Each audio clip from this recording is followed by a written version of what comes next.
মিলছে না পৌর পরিষেবা। দলীয় কাউন্সিলরের বিরুদ্ধে এবার পৌর প্রধানকে নালিশ জানালো দলের নেতা কর্মীরা।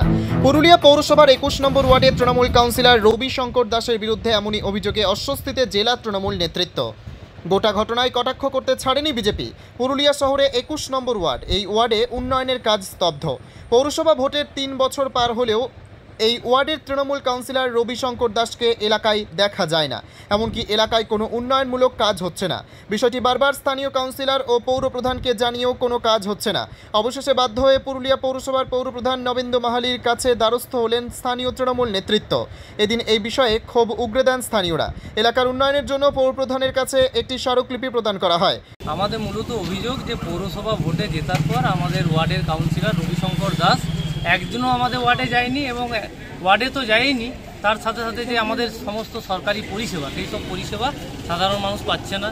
যদি আমাদের পৌরসভা ভোট 3 বছর পার হয়ে গেল, কিন্তু ভোটে পার হওয়ার পর থেকে বিগত 3 বছর থেকে এলাকায় যে আমাদের অসুবিধাগুলো আছে, মানে কিচ্ছু সমাধান হচ্ছে না। অত মাস পিটিশন ফেলা হয়েছে, চেয়ারম্যানকেও জানা হয়েছে, কাউন্সিলর তো ওয়ার্ডের পায়ে রাখে না ভোটে জেতার পর। মানে রাজনীতিটাকে মানে এক ধরনের মানে রবি শঙ্কর দাস বিশেষ করে ওর নাম কেন বলতে বাধ্য হচ্ছে যে পলিটিক্যালি একটা বিজনেস ভেবে নিয়েছে। মানে পরের পর যে দল করবে, দিদি যে দায়িত্বটা দিয়েছে, দায়িত্বটা মানে এত মানে খারাপ কাজ করছে, তার জন্য দল বদনাম হচ্ছে।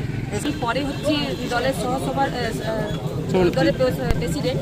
প্রথমে তো আমি ওই ওয়ার্ডেরই বাসিন্দা, আমাদেরকে এখন ওয়ার্ডের মানুষদেরকে জবাব দিতে হচ্ছে। যেহেতু দিদির আমি একজন সৈনিক, আমরা জানি দিদির গায়ে এই যে আমাদের কাউন্সিলর কিছু কাজ করছে না, তার জবাব আমাদেরকে দিতে হচ্ছে। তার বদনামটা কিন্তু দিদির গায়ে যাচ্ছে।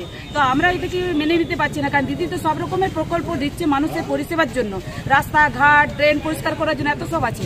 কিন্তু কাউন্সিলরকে একটা ভালো মানুষ বলে ওনাকে টিকিট দিয়েছিল দল, কিন্তু এখন দলও বুঝতে পারছে একটা ভুল সিদ্ধান্ত নিয়েছে। আর তার জন্য আমাদের ২১ নম্বর ওয়ার্ডের বাসিন্দারা ওটার জন্য অনেক সহ্য করছে, অনেক সাফার করছে। তার জন্য আমরা আজকে চেয়ারম্যান স্যারকে আজকে জানাতে এসেছি, যদি চেয়ারম্যান স্যার তার কিছু না সমাধান করতে পারে আমরা নবান্নতে যাব।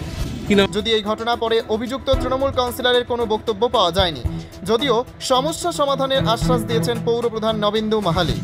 দলের কাউন্সিলরের বিরুদ্ধে দলীয় কর্মীদের এই ক্ষোভ নিয়ে কটাক্ষ করতে ছাড়েনি বিজেপি। ব্যাপারটা পুরোটাই দলীয় বিষয়। পৌরপ্রধান হিসাবে এই বিষয়টা আমার বক্তব্য রাখাটা ঠিক সমুচিত হবে না। এটা সম্পূর্ণ দলের, যেহেতু ডেভেলপমেন্টের বিষয়টা এসছে, সেই বিষয়টা আমি ওনাদেরকে বললাম। ওনারা বললো কাউন্সিলর এলাকায় যাচ্ছেন না, এটা আমি নিশ্চয়ই কাউন্সিলরের সঙ্গে কথা বলবো।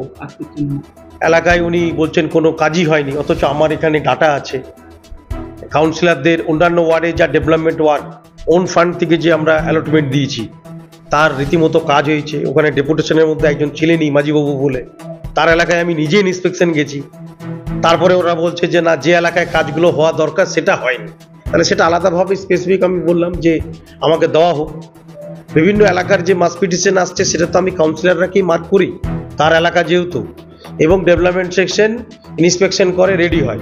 এখন কোন কাজটা আগে দরকার, কোন কাজটা ইমার্জেন্সি, এটা তো কাউন্সিলরই আমাকে তদারকি করবেন।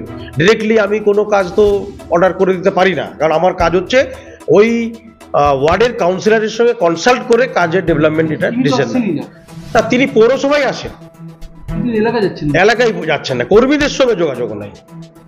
ওনার বক্তব্য যে এখানে যারা সব তৃণমূল বলছেন তারা আমার ইলেকশনে নাকি আসেনি, তার আলাদা টিম রয়েছে, সে এইভাবে বলছে। এখন আমি ওইসব বিতর্কে আমি যেতে চাইছি না, এটা দল না। আমার বিষয়টা হচ্ছে পৌরসভা রিলেটেড, আমি বললাম যা ম্যাটার আছে সেগুলো আমাকে লিখিতভাবে জানান, আমি এটা কাউন্সিলরের সঙ্গে কথা বলবো এবং ডিপার্টমেন্টালি ব্যাপারগুলো আমি দেখব। দেখুন, মনে হয় কাটমানির ভাগাভাগিটা ঠিক করে হয়নি। এদের এই ধরনের গোষ্ঠীদ্বন্দ্ব প্রায় লেগেই থাকে। সংগঠন বলে কিছু নেই, সংগঠন তো পুরোপুরিভাবে শাসক দলের প্রশাসন চালিয়ে থাকে, আর এরা শুধু কাটমানি নিয়ে ভাগাভাগি করে এবং লড়াই করতে থাকে। মানুষের উন্নয়ন নিয়ে, পুরুলিয়া শহরের উন্নয়ন নিয়ে তাদের পরিকল্পনা, চিন্তাভাবনা কোনো কিছুই নেই। তো যাই হোক, এতে আমাদের কোনো যায় আসে না। যে রাজনৈতিক দলে যে ধরনের নীতি আদর্শ, তাতে তো এই ধরনের ঘটনা ঘটবেই, তা কোনো নতুনত্ব নয়।